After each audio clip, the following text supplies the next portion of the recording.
Hello, everyone, and welcome to this 192 Books event. Thanks for joining us. A writer, said Thomas Mann, is somebody for whom writing is more difficult than it is for other people. George Orwell agreed. Writing a book is a horrible, exhausting struggle, like a long bout of some painful illness.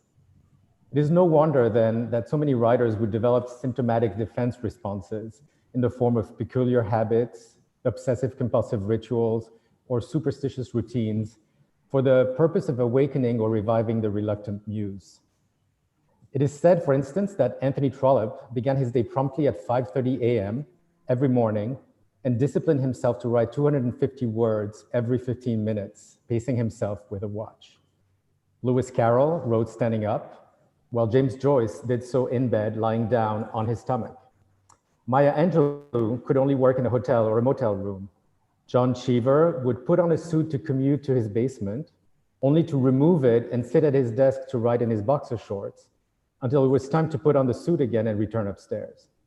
And Victor Hugo wrote The Hunchback of Notre Dame entirely naked under a gray shawl. He had locked away his clothes in order to avoid the temptation of leaving his desk. The trailblazing art dealer Beatrice Monti and her late husband, the novelist Gregor von Rizzori, understood all of this. They grasped, quote, the deep instinctual fusion of discipline and dissipation on which the artistic temperament rests. That's Thomas Mann again. And to allay the ordeal of writing, they turned a dilapidated farmhouse lost in the Tuscan hills into a heavenly retreat, where writers can indulge all of their pious or impious eccentricities for 6-week residencies.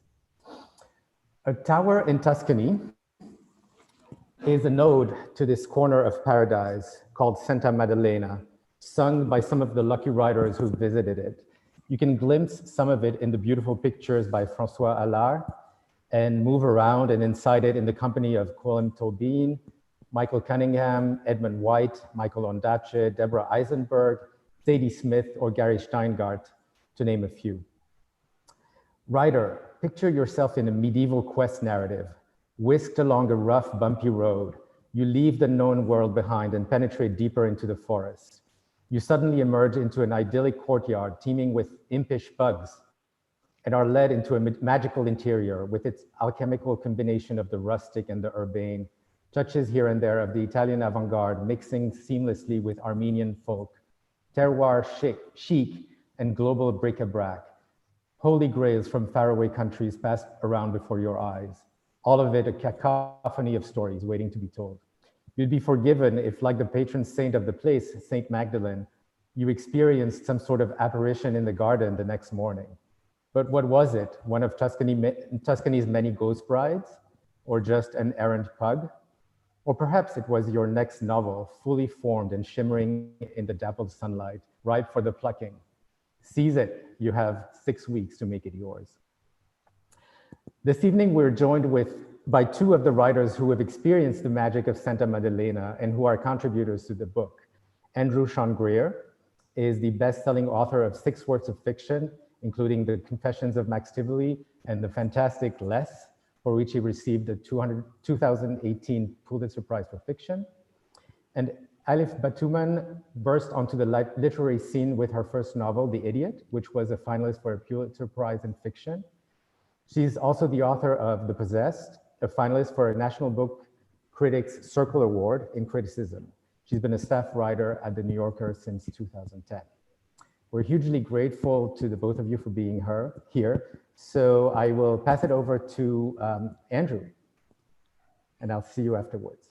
Thank you, Anthony.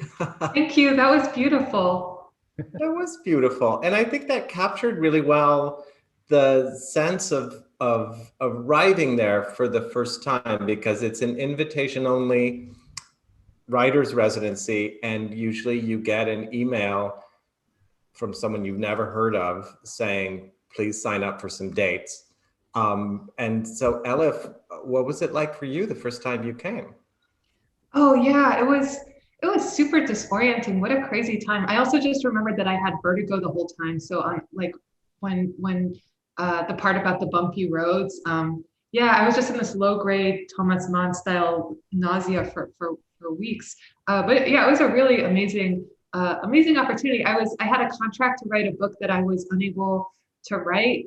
And then while I was there in that crazy atmosphere with the pugs and everything going on, I was able to revisit a book that I'd started writing a long time ago and set aside for 15 years and was too embarrassed to look at, but something about like being there made it possible. And then I was able to like palm that off on the publishers, and that became The Idiot. So then I didn't have to write the book I couldn't write. So it was a really important time for me, actually.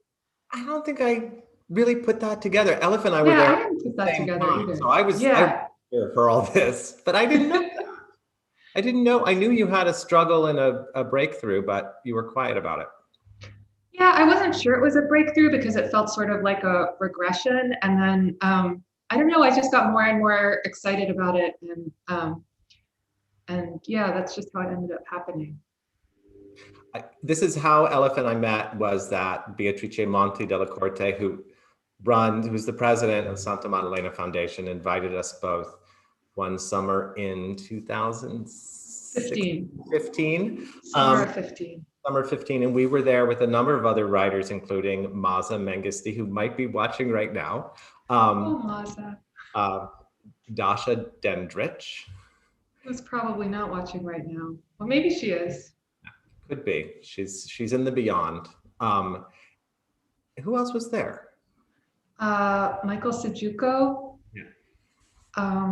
Michael Cunningham was there for a little while.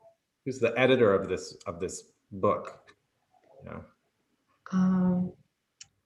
Yeah, that's who I'm remembering now. Well, let's take a look at some of the pictures, Evan. Let's look at the beginning of how you arrive there. Incredible. I mean, that's the front door. It's not very grand in a way. Like, you come down the street and it's not a castle. I think a lot of people are expecting some kind of villa or something. And it's just this ivy covered wall. That's a door that's opened once a year during the big luncheon for the prize that the foundation gives out. That's why ivy grows over it. And I should say, I know all this stuff because I was the director of Santa Maddalena for 2 years and lived there on the second floor. So I know a lot of things. But how about let's look at the next slide. This is probably one of the first things you saw, Elif, as you were sort of.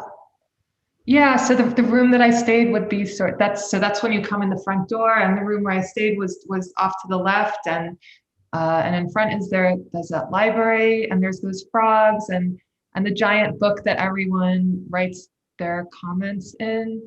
It's very moving and evocative to see it here now.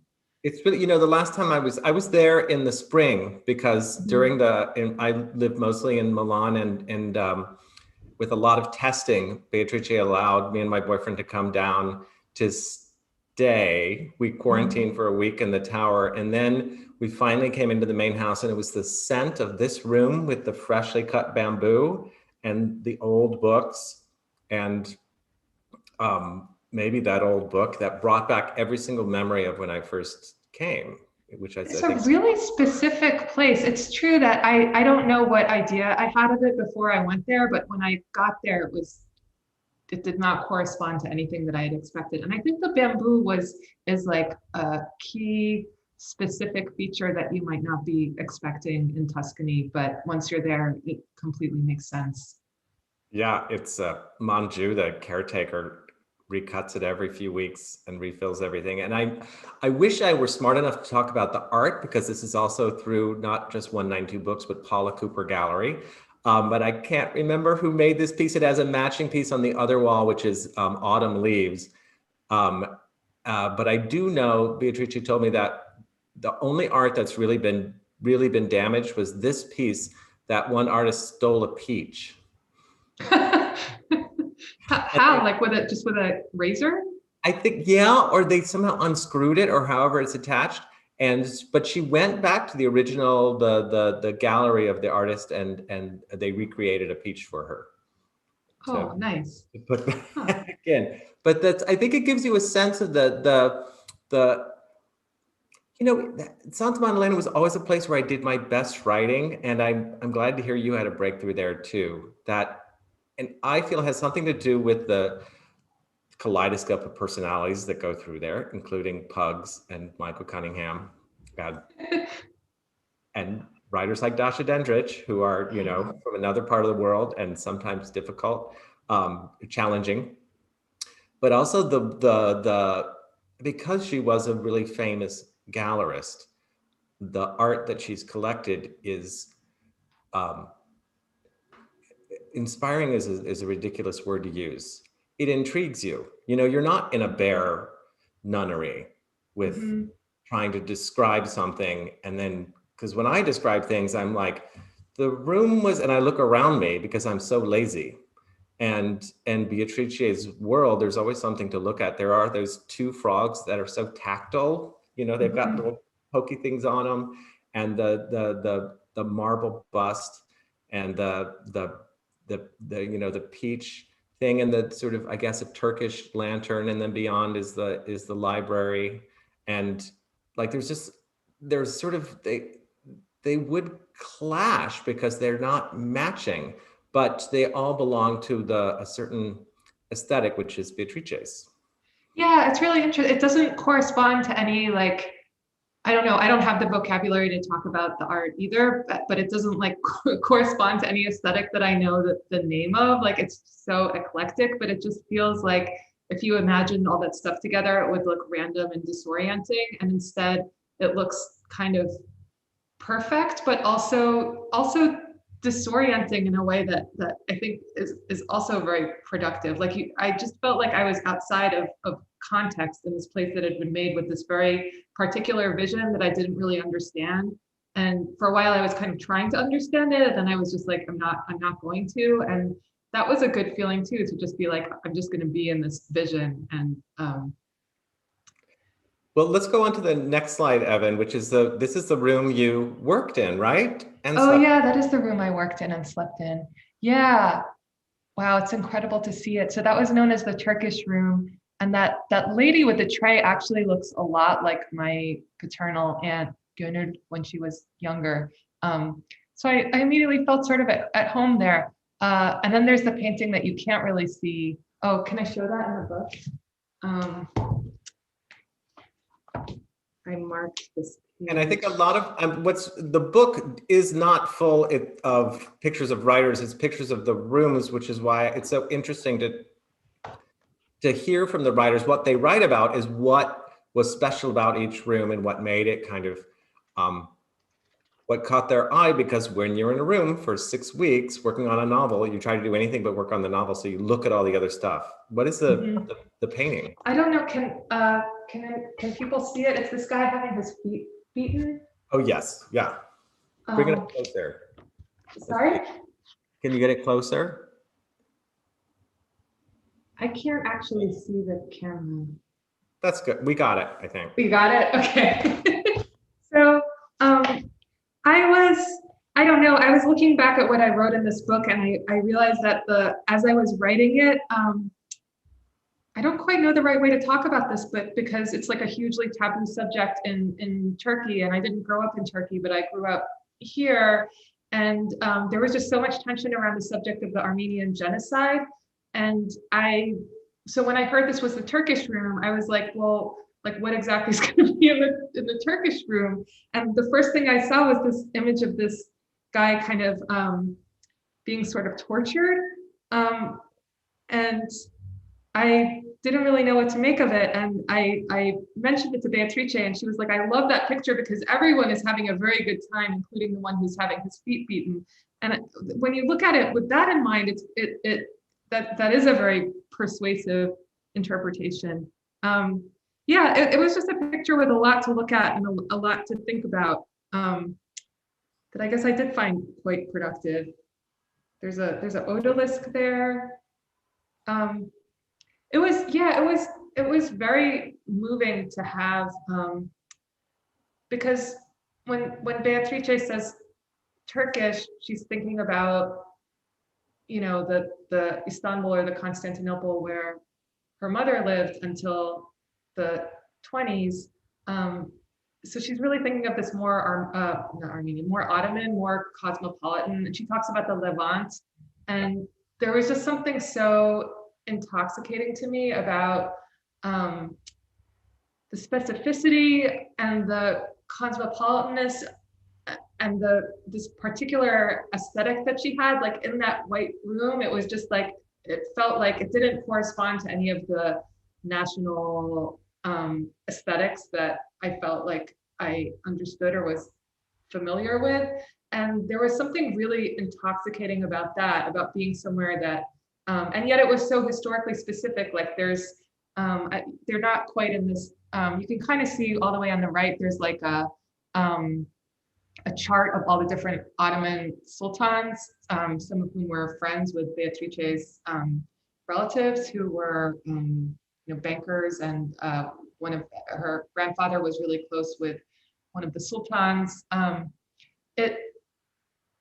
So there's this, and that whole period of history for me had been kind of shrouded in this mystery and uncertainty, and like this idea that there weren't records from then, and just to go there and to be surrounded by this like materiality and richness was really powerful. And it has actually, I didn't really think about it this way at the time, but it has contributed to my thinking about Turkey and Turkish identity differently, actually. So kind of the further I go, the more I think of that summer of 2015 really did have a big effect on me and my way of thinking in a lot of ways.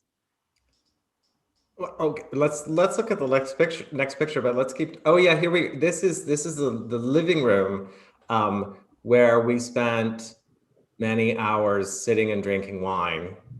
And playing Chinese checkers. Playing Chinese checkers with Michael Cunningham, sometimes with the wrong rules, if Michael is watching this.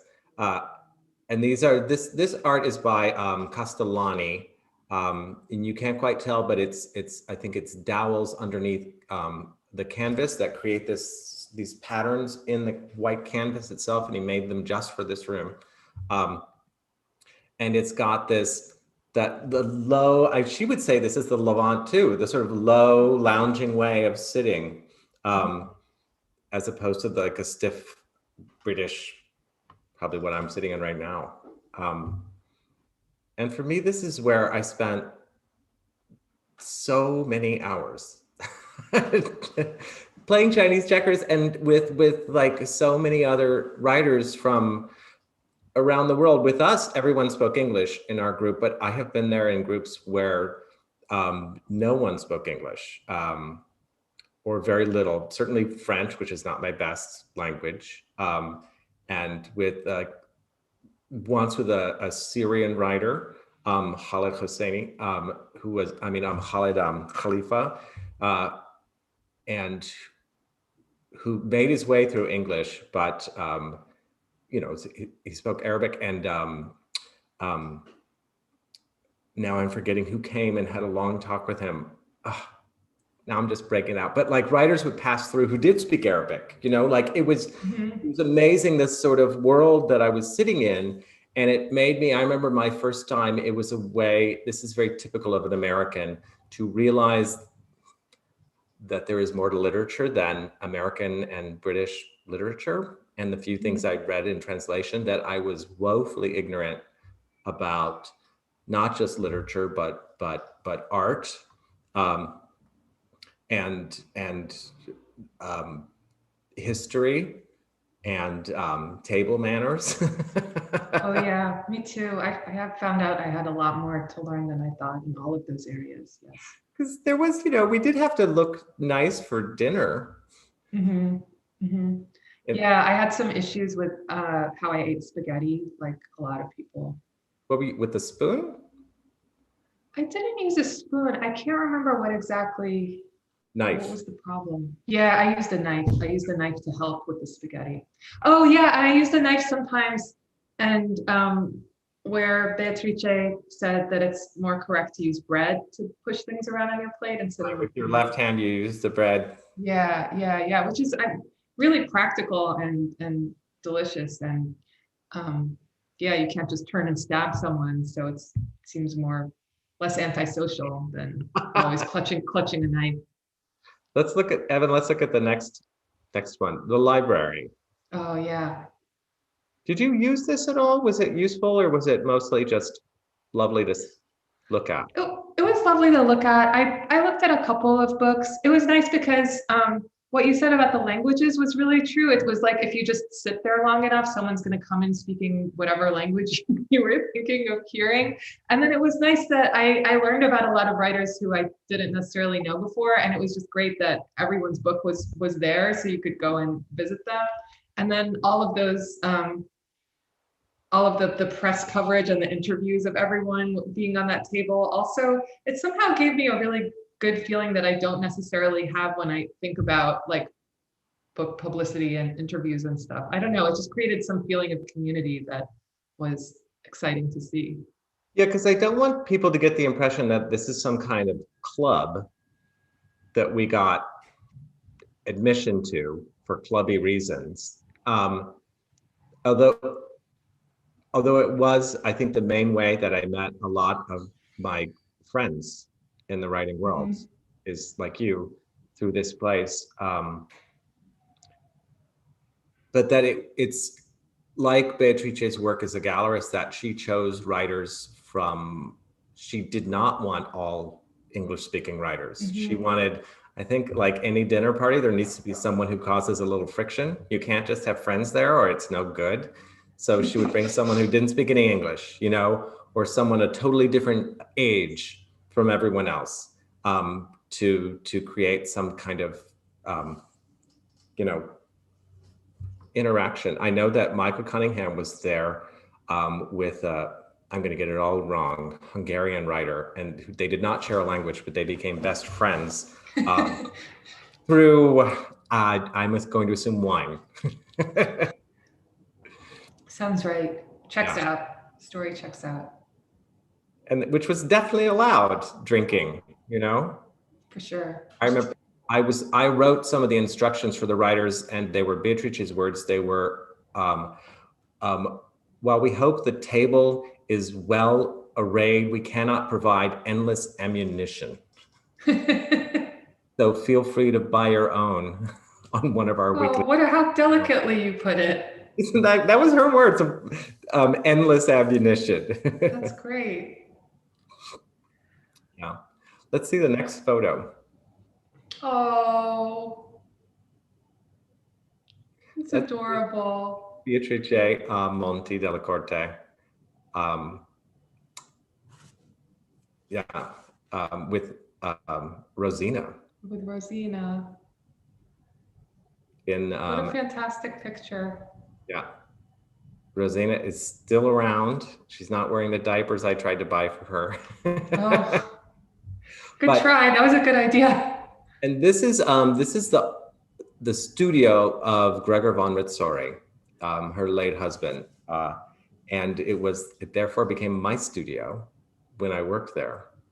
And it's beautiful. We have, I think, another photograph of it, but this is Beatrice, who started Santa Maddalena in, I'm just gonna make it up, I don't even remember, 2000, I think, something like that. That sounds right.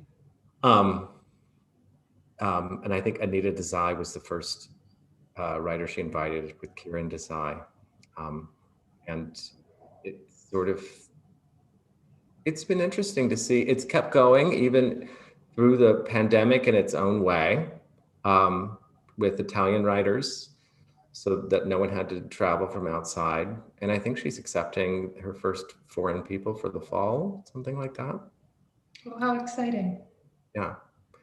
Let's see the next photo, which is, this is not from the book itself, this is from my computer, but that's a better view of the studio, and you can see how it's made out of the old barn. And you see the old Tuscan way of having sort of aeration in the barn is to have those bricks that have a little space in them. And she kept that and just glassed it over.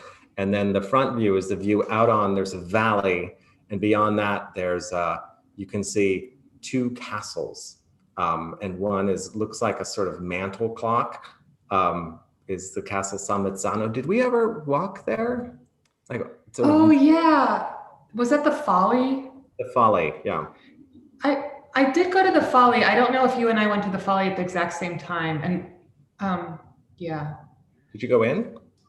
Well, we weren't supposed to go in, but then someone found a way to go in. I know who found out. We won't reveal it here. I know that story. I was not there for that. Yeah. Yeah. It was quite remarkable, but that space is crazy because it feels like you're in a treehouse almost. Like I don't know how she created that atmosphere there. It's really magical. And mostly what you can't see here is that it's decorated. And it took me maybe 3 months to figure this out of working in the space. All of the objects are kind of erotic fetish objects. And I don't mean those things. I mean like African fetish dolls and like, or Italian mid-century molds of a woman's breast that's made into a dish of some kind. So it's all really like, I think Beatrice would say it's good luck. Good luck. We all need that, yeah. Let's look at the next photo. There, and this is Gregor von Ritzori. That's a great picture too. Apparently the charmer of all time. But I would seem. Did not get to meet him, but it felt like he was there because his typewriter was there. And you could all of his German books are in the library too, way up high. And he was from, I feel this is part of the story too, in the way that Beatrice was from a country that doesn't quite exist. Like for her, it was Constantinople, you know, and her family left long ago.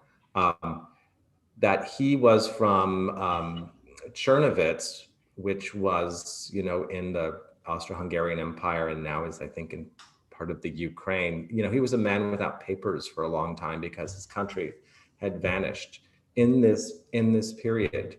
And I think for both of them, the world was,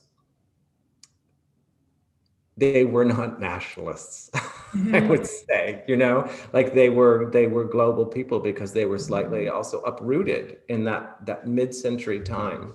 Well, those were like the Austro-Hungarian Empire and the Ottoman Empire. Like there's this whole world of empire that just kind of like stopped existing and the nation states took over. And I mean, I'm sure that those empires had their problems, but it does seem kind of nostalgic now to look back at a time before there were these like particular national ideologies. I was just rereading one of his books,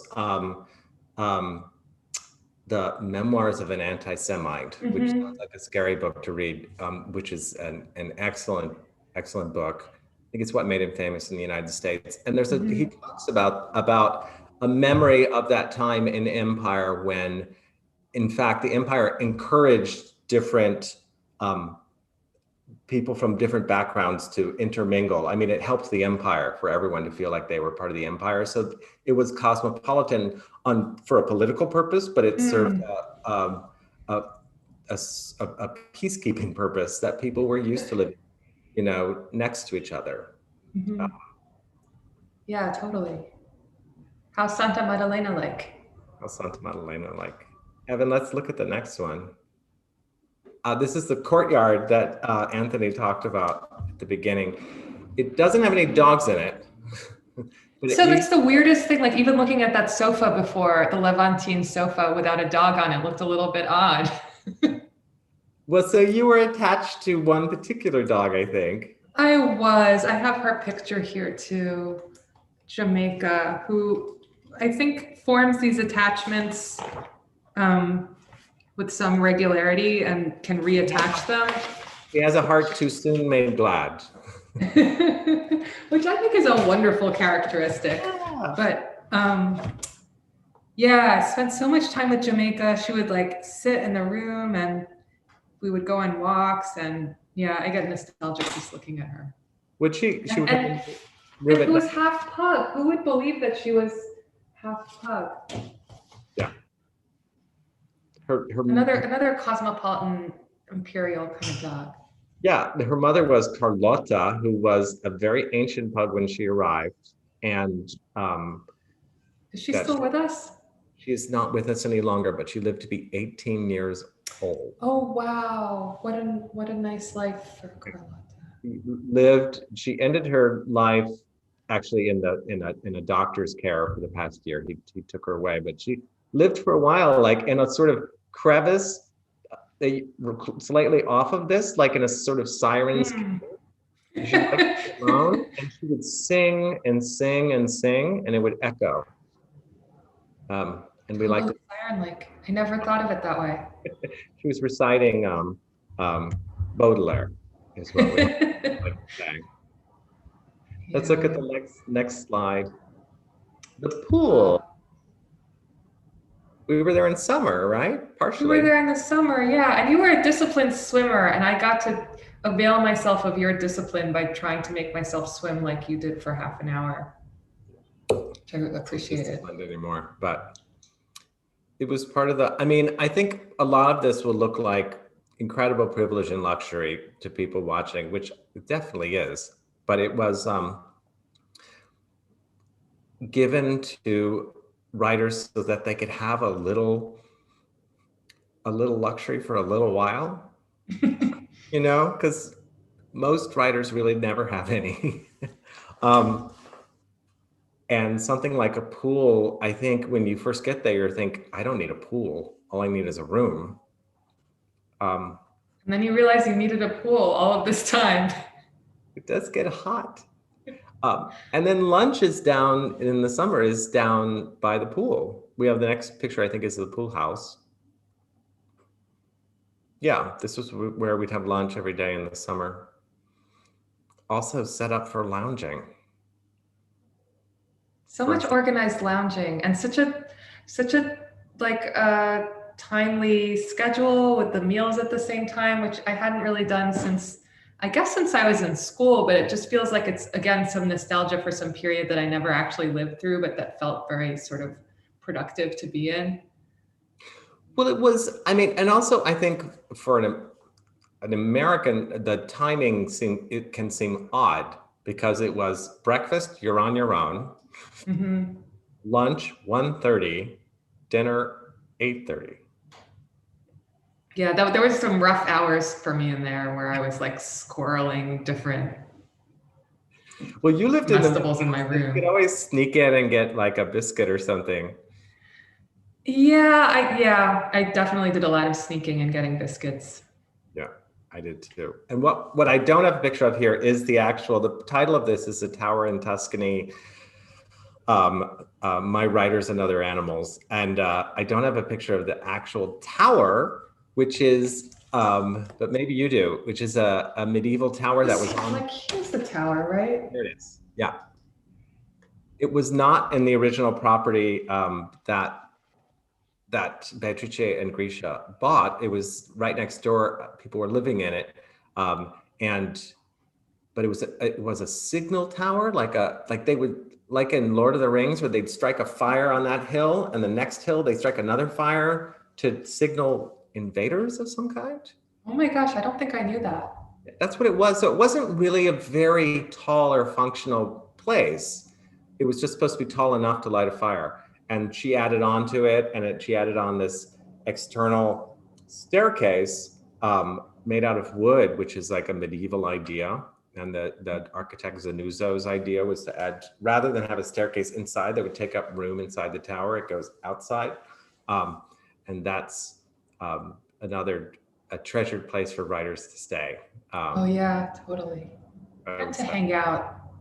And to hang out. Did we hang out in the little living room down at the bottom? I remember sitting on those steps outside and hanging out in the kitchen sometimes. Yeah. And making coffee there. I remember once when it was Maza Mengistu and Abby Ullman from Australia, and they were living in the tower, and I was director, and so there was a bat in the tower, and so my job was to get rid of the bat. They're both friends of mine, so of course they just texted me and they said, "There's a bat in here," and I came, and they both had plastic shopping bags over their hair in the kitchen. Adorable. The door locked. And then the bat did finally leave. And like instantly, Beatrice's assistant, Nico, showed up and we were like, he's a vampire. We can't let him in. He's like, can I come in? We were like, absolutely not. Yeah, it follows. Yeah, it I was. remember when I first got there, when I got to the room, there was this beautiful, in the white room in the bathtub, there was what I thought was like a beautiful sculpture of a lizard that was like really detailed. And then I looked at it and I was like, maybe that's not a sculpture. And then I went and I got Sophie, who was the assistant at the time. And I was like, is there a lizard sculpture in the bathtub? And she was like, oh no, there isn't. And then she was like, I'm going to take care of it. Then I was really embarrassed because I was like, well, I should be taking care of my own dead lizard. But like Sophie came in and wrapped it up in newspaper and took it away. I think we have one more photograph in this set. Is that right? Yeah, this is yeah. The pyramid, which is a monument to Gregor von Ritzori, in a sort of looking down on the pool, and it's a little place. You know, it's where the fireflies are. Those fireflies were incredible. What a great memorial, because his spirit is really just, it's everywhere. And that pyramid is so beautiful. Is that where Beatrice had moved her parents to? I think so. Yeah. It's a sort of lovely little open spot. And there's a little bench there and a table for anyone who wants to work there. I think Michael Cunningham's worked there. I was just worked right in my office. I didn't wander around very much. Yeah. Evan, we can put the photographs away. Oh wait, can I show the photograph of this was my favorite monument, was the column with the names of the pugs, the departed pugs on it. Well, there's a little red dot next to all the dogs that are not pugs. So they own so many. Oh, I don't think I knew that. The red dot next to the ones that were not a pug. So Fool, Bramble, and Romeo were not pugs. They're not pugs, but all the rest. Tomboy. Yeah. Probably. Tomboy, Philippine, Babar, Celestina, Minnie, Romeo non-pug, Esther, Desdemona, Bramble non-pug, Jafar, Spiro, Abigail, Isotta, Omar, and Fool. Fool appears not to be a pug, obviously, because the pugs are all very intelligent. I think a couple of us got pugs. I mean, there was a little, I know Zadie Smith and I both got a pug right after coming from Santa Maddalena because they seem like really good riding companions. Oh yeah, I totally see it. Every time I see a Jamaica-like dog, and like, yeah, Lindsay has an eye out for Jamaica-like dogs. Yeah, maybe someday I will acquire a Jamaica-like dog. Well, they have to like there's the total attachment to you, but the sort of also sort of random silliness into their brain, or you know, that we've bred into them that gives them what seems like a personality. So it's sort of a good companion. The pugs have a lot of personality, and they almost seem like the pug might be something else wearing a pug outfit. That's just the feeling that I get from pugs. And it maybe it constructively destabilizes the idea that we're the same thing as our bodies. Maybe I'm overthinking it. I'm glad how it came to you. You've been back to Santa Maddalena since you left? I've been back very briefly. I went with Lindsay, and then I went for the festival with Maza actually in I think 2018. This is the prize, the Premio von Ritzori. Yeah, the Premio for the lunch was there, and I saw Jamaica then. That's the last time you've seen her? Yeah, 2018. Maybe there's a chance to go back. Yeah. I would love to go back, yeah. I just saw her. She was just the same, a little tubbier. I mean, I can relate. I'm a little tubbier myself, yeah. But she still wanted you, she still carried around like an orange she found. She wanted you to throw, or a rock, or anything. Oh yeah, a slimy walnut, depending on the season. I searched New York before I went there for the most durable pet toy, and because I remember the last time I brought her a toy, it had been turned into confetti within literally 20 minutes. Like she just like chewed it to a fine, like almost a powder. But I got some kind of very tough plastic rings that then Maza was there a few months later and she took a picture, so it had survived that long. I doubt it still survives now. It survived by the time I got there. I mean, time has passed, but it was, I mean, I think that the thing about this book is that each of us was asked to write about. Did you write about the White Room? Is that what you wrote? Yeah, I did. Mm-hmm. I wrote about my bedroom, the pink room. Oh yeah, I loved yours. There was the thing about the two plumbers, and one is alive and one is dead. Yes. And Beatrice prefers the living plumber. Yeah, to help with the house. Yes. Yeah. I mean, that's a big plus when you want someone to fix the house. But maybe they're not the expert. The dead one might be the expert. You know? I mean, the dead one knows what's really going on, but are they going to fix it for you? That was my quandary. I was thinking, which are the essays, I thought they're all fantastic, and they're all, of course, really different because each of the writers. They're so different. That's the coolest thing about it. Yes, super idiosyncratic.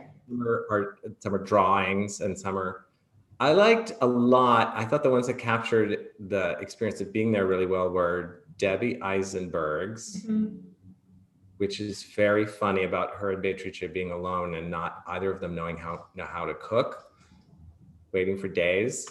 And Gary Steingart. Yeah, I liked Gary's a lot. With Beatrice, pretty much word for word, that captures this, the humor of talking. Was Michael's about from the perspective of a bat? I like that one too. Might have been one of the first ones that inspired it, because I think that he wrote that just on his own, thinking of Bruce. Oh, okay. Oh, cool. Because that's the thing is Bruce Chatwin had visited Beatrice and Grisha for a long time. He was a close friend of theirs and wrote a lot of his books there in the tower. And his author photo that he used on his books is from the courtyard. And I think cool. Michael, it's about like how he thinks of Bruce Chatwin being the bat that's in the. Yeah. I should have Was that before or after your encounter with the bat? Before. So maybe, that was the bat. Yeah, we were very scared of the bat. She had no problem with bats, but then. I remember bats. I remember bats being sort of an ambient feature of the landscape. Fireflies, bats. There was also like a sort of weasel-like creature that was the bane of my existence, because there were chickens. Were there chickens when you were there that laid eggs? I don't remember chickens. Maybe they were gone. I'm not very observant, so they could have been there. There were like 8 lovely chickens that were laying eggs every day, as they do, and we would bring them to the writers and they could cook there. And one day a writer said to me, "Hey, whatever happened not to be fussy to the fresh eggs?" And I'm like, part of me was like, how dare you ask us for fresh eggs all the time, because I'm such a jerk. But then I was like, I don't know, let me ask. This is a sad story. This is coming back to me. Yeah, I asked the cook and she said, "We didn't want to tell you, but every day one of the chickens has been killed by a wild animal. And now there's one." Oh, this isn't the story I heard. The story I heard involved them being sprayed with some kind of pesticide. Yeah, that's another. That's another story. They survived that one, right? They did. That was different chickens. And that was a different batch of chickens. That either. Oh, I see. Survived that either. That was when they had fleas. Yeah.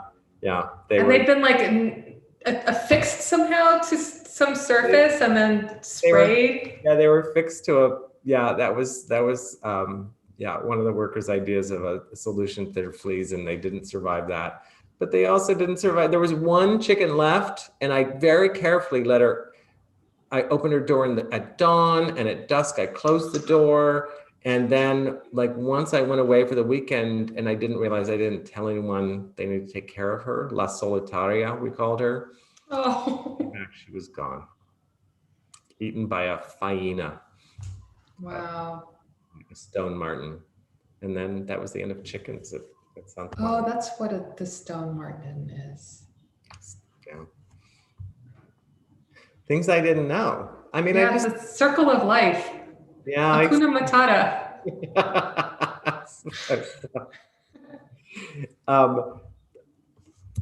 I guess I wish Maza were here too, to talk about like her experiences there, because she's another writer I became such close friends with there, Oh, yeah. and who I think had, I just can't speak for her, but I know that it was a really interesting experience like yours to come with a family from Ethiopia, and Italy is a place that has never really dealt with its colonization, its invasion, its war with Ethiopia. And, Beatrice's father was part of that, and, but Beatrice had all of these records of that time. And she and Maza went and looked at all of the photographs of her childhood, the time that she spent in Ethiopia, and with her father, and her memories there. And I think it became an interesting insight for a writer into the lives of the people that you could were enemies, in a way. Totally. And to think about what might have motivated them, and what fears and longings they would have had. And she told me that it changed her novel.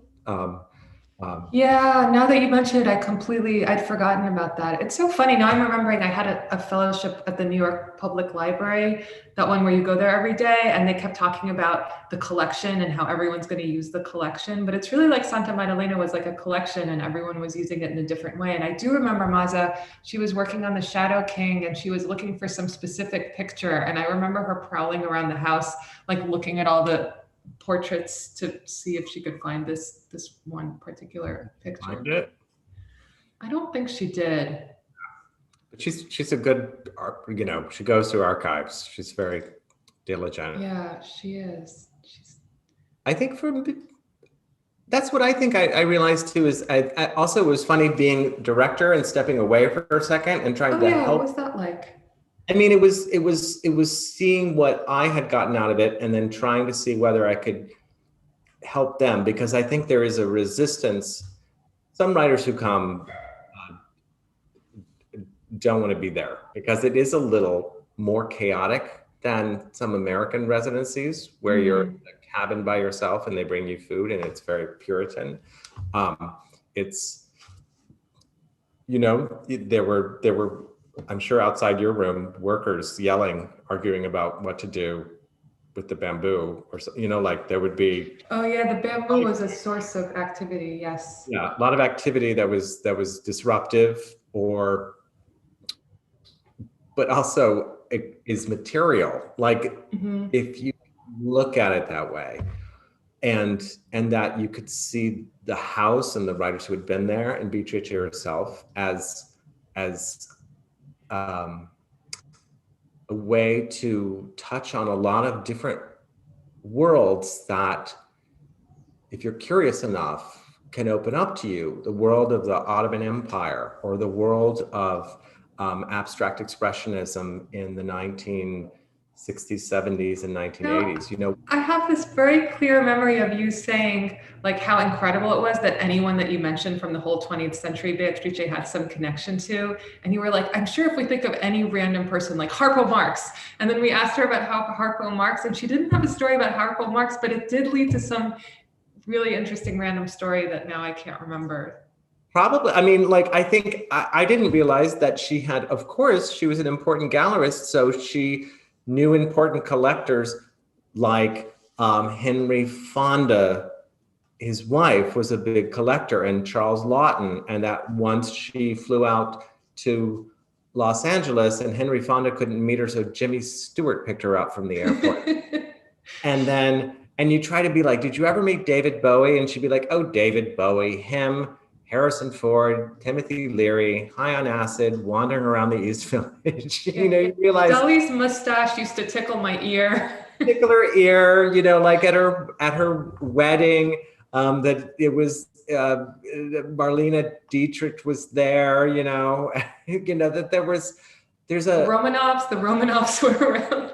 Somehow that there was touched on whatever you were interested in. If you could get outside your own ego enough to ask interesting questions at dinner, you could learn something about, you could get some great stories, some always funny stories about the world. But I think it took a little bit of the dampening of the ego.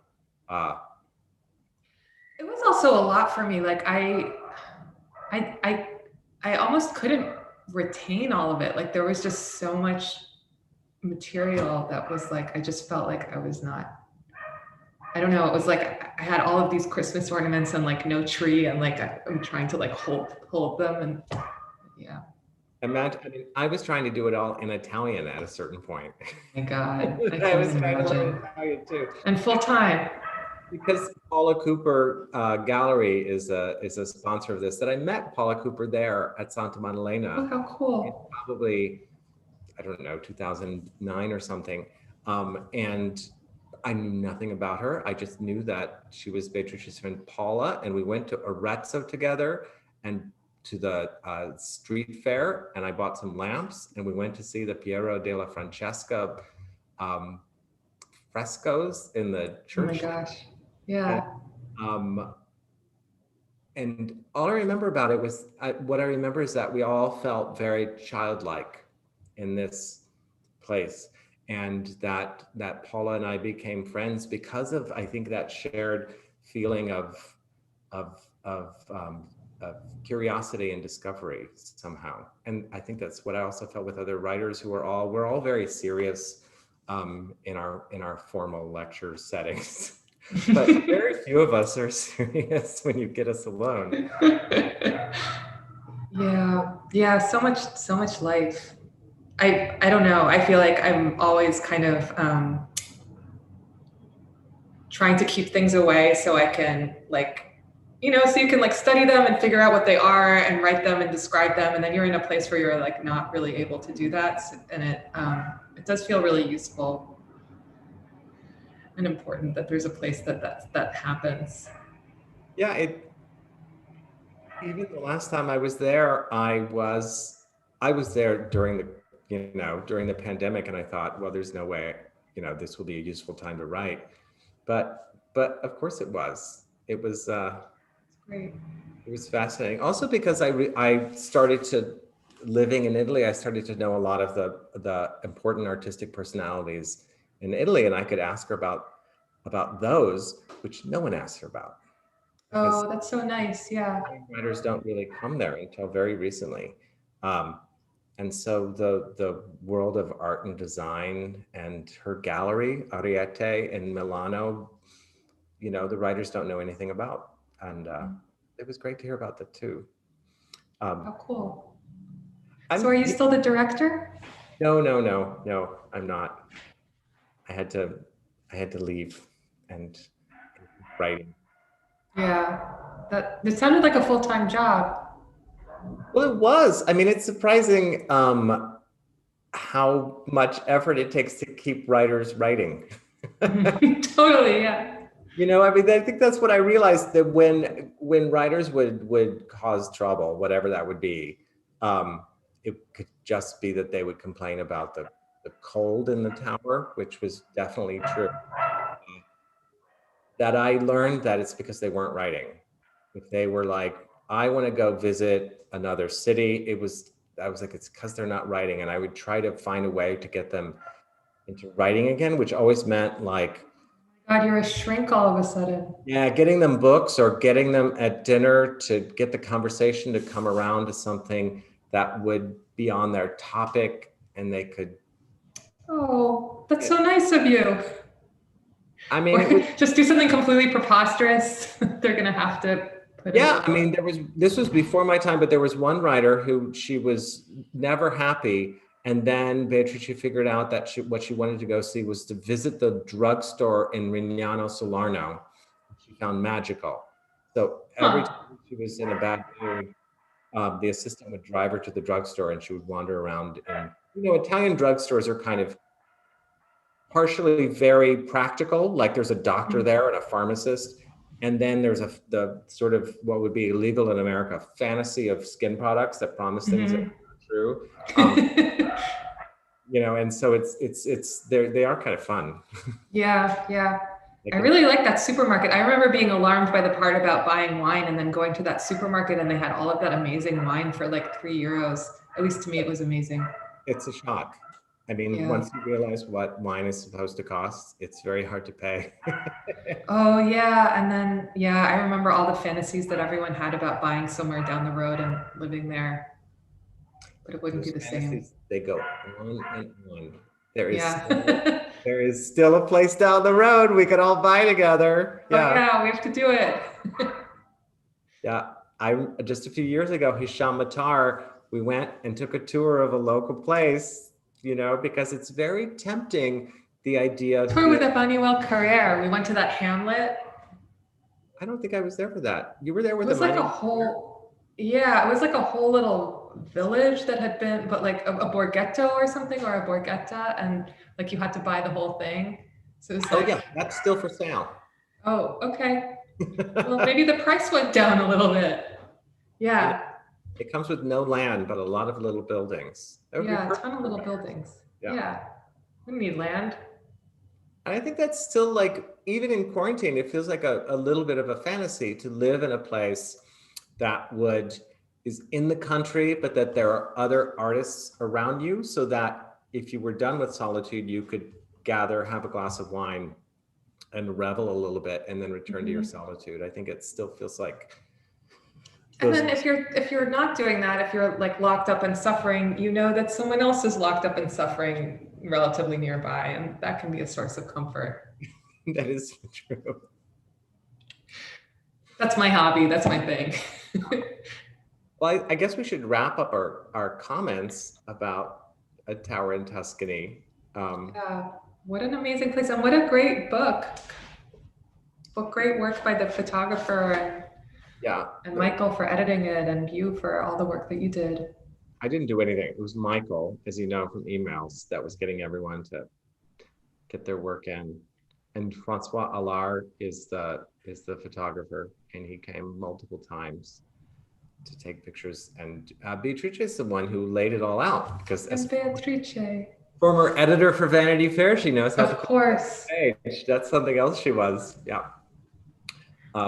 I think it's really just a beautiful tribute, but it's not I hope people don't think it's an interior design book, Although I learned a lot about interior design when I went there, which was basically because I watched Beatrice, we went to a Rezzo and she bought a sort of nothing fake bust of David, Michelangelo, made in sort of blue and white. And she didn't know where she was going to put it. And she ended up putting it immediately on a mantle, and it has been there for 15 years. And she it wasn't buying fancy things. It was buying something she loved and thinking it must go somewhere. And I don't have that talent. She had that with the clothes too at Formica. Yeah, there's a really enchanted, did you keep anything that you got there? Or I have a winter coat that I still wear that Beatrice saw on a shelf, and she was like, you should try on this coat. And I tried it on, and it was like July in Tuscany. And I was like, I'm not going to buy a winter coat. And then I did buy it. And then she had Alessandro eventually brought it to America because it didn't fit in my suitcase. And I still wear that winter coat. And Raj also wears his winter coat. My favorite memory from Formica is I bought what I thought was a beautiful scarf. And then when I got back, I saw that it had little hooks on it, and it was actually a curtain. And I was like, well, I'm going to wear it anyway. And you were there, and you were like, well, the hills are alive. It's so funny. I don't have that, but now I wish I'd kept it. I'll get you one for your birthday. Oh, thank you. But it is, it's good to see you again, by the way. It's really good to see you. It's been too long. Yeah. Elif made me a video for my 50th birthday back in November. He baked me a cake. So these are kind of, These are our interactions. Yeah, over these days. It seems like it's time to say farewell. Anthony, is there a formal way to say goodbye? Yes, thank you so much, both of you, for the conversation. I love the way in the book, there is this impression of calm and serenity, and at the same time, there's 500 things everywhere to sort of capture your imagination. So Totally. I would imagine that for a writer or for any artist, it would be perfect. And even the chicken torture story could be perfect for some writers. I'm bad about that, yeah. It's someone's thing. If you wait long enough, your thing will come there. It Right, doesn't matter what it exactly, is. Exactly. And for the writers who are experiencing uncontrollable feelings of envy, is there a website, or is there an application process, or is it by invitation only, or how does it work? It is invitation only, which sounds super snobby, but it's a way for Beatrice to make sure that it's actually not all Americans, because right. Americans are the ones who apply to everything. So she reaches into, imprisoned Egyptian writers and Syrian writers, and but there is a website. I think it's santamaddalena.org, where you can look at it and live vicariously. I guess if you're longing to go, you just tell everyone you know that you want to go, and someone will know someone. Great. Yeah. And in the meantime, you can purchase the book. So if you want to do that, please come down to 192 Books. We are on 10th Avenue between 21st and 22nd Street, and we're open daily. And you can also easily order the book online by sending an email to Evan. That's evan@192books.com, or using our bookshop page, which should be, there should be a link for it below your screen. So please avail yourself of these options. And our next event will be a conversation between Kate Zambrino and Moira Davey about their respective new books. The first one called To Write As If Already Dead, which is about Hervé Guibert. And the other titled The Shabbiness of Beauty, with photographs by Peter Hujar and Moira Davey, and a text by the amazing Eileen Miles. So this will be this coming Thursday at 6 p.m. So please tune in. And thanks again to Andrew, Sean Greer, and Elif Batuman, and have a good night, everyone. Thank you. Thank you. Thank you.